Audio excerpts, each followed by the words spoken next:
No tópico anterior, definimos a modulação por amplitude como sendo a multiplicação do nosso sinal de mensagem pelo nosso sinal da portadora, ou seja, φAm de t é igual a m de t vezes cosseno de ωc vezes t mais θc.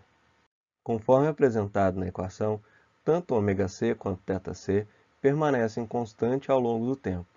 Assim, podemos, sem perda de generalização, para o caso da modulação por amplitude, considerarmos θc igual a zero, e esse termo desaparecerá das nossas equações futuras.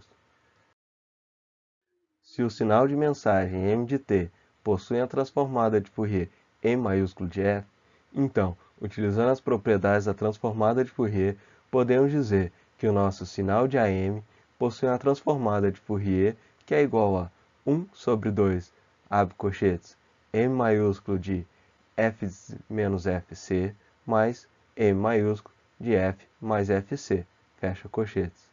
Ao observarmos a equação transformada de Fourier do sinal modulado, podemos verificar que se trata da transformada de Fourier do nosso sinal de mensagem deslocado e centrado tanto em menos fc quanto em mais fc, ambos com a metade da amplitude do nosso sinal original.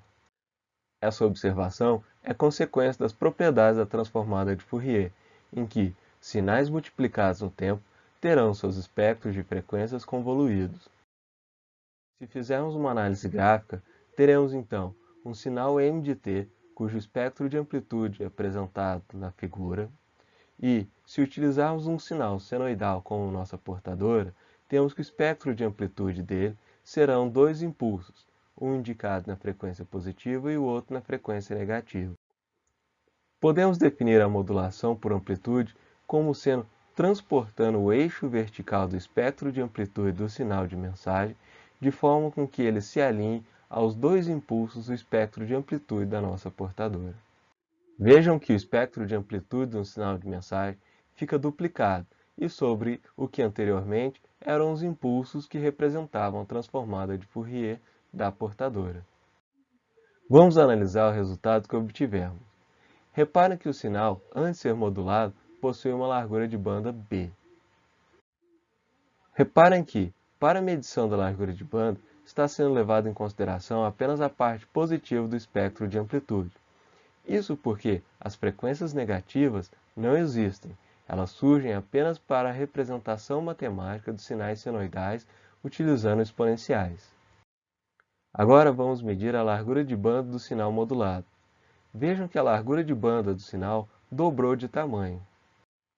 Aqui podemos verificar como a representação da transformada de Fourier utilizando exponenciais é mais intuitiva do que a representação utilizando funções trigonométricas. Independente de como iremos representar a transformada de Fourier, um sinal modulado em amplitude sempre terá o dobro da largura de banda do que ele tinha antes de ser modulado. Podemos dizer então que, apesar das frequências negativas não existirem, a representação exponencial que utiliza valores tanto positivo quanto negativo para a frequência permite que visualizemos de forma mais fácil o resultado de uma modulação por amplitude. Uma outra característica que podemos visualizar é que o sinal, após ser modulado, possui o dobro da largura de banda que tinha anteriormente, ou seja, ele carrega a sua frequência de forma dobrada, surgindo assim o que chamamos de bandas do sinal. Vamos indicar como USB, ou banda lateral superior, ou upper sideband, do inglês, as maiores frequências que um sinal modulado apresenta, e como LSB, ou banda lateral inferior, ou lower sideband, do inglês, as menores frequências de que um sinal modulado apresenta. Dadas as características que vimos até o momento, damos o nome deste processo de modulação como sendo AM, banda lateral dupla, portadora suprimida, ou simplesmente AM-DSB-SC, que vem do seu nome em inglês de Dual Sideband Suppressed Carrier.